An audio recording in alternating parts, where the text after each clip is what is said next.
In this question, it's wondered how, in one part, we got 18.616 in the denominator.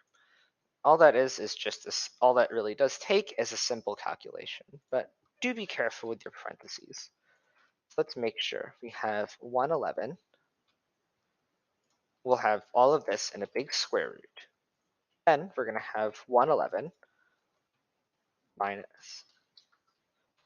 minus 21 squared over 5 times 112 minus 22 squared over 5.